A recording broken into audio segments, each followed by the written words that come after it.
Il est fermé à la circulation depuis le mois de novembre, malgré les travaux de réfection.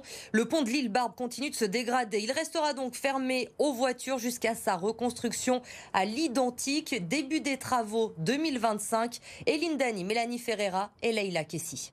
7 mois que le plus vieux pont de Lyon est interdit aux voitures en raison de son mauvais état. Le constat a été dressé. Malgré des travaux effectués l'an dernier, le pont continue de se dégrader.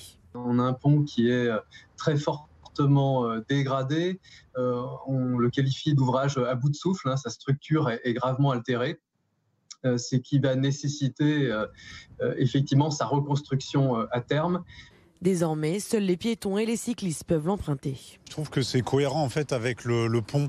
Voilà, c'est un petit pont effectivement assez ancien et je trouve qu'il se prête bien justement à ce que chacun ait sa place. Voilà, il y a un nouveau pont qui a été construit pour les voitures il n'y a pas très longtemps, le pont Schumann, et je me dis que c'est pas mal que chacun soit à sa place. Pourtant, le trafic routier pour ce pont est de 4600 voitures par jour, dont 400 aux heures de pointe. Les riverains pourront toujours y accéder depuis la rive droite. Les autres automobilistes sont invités à emprunter les déviations par les ponts Bocuse et Schumann. C'est plutôt un désagrément en termes de véhicules, parce que quand on arrive de l'autre côté, on est bloqué, forcément.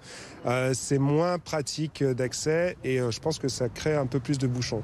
Le sujet des ponts est actuellement un sujet brûlant pour les élus de la métropole. Le pont de Couzon a été fermé aux voitures et même combat pour le pont de Vernaison qui ne sera plus qu'à sens unique dès le mois de juin.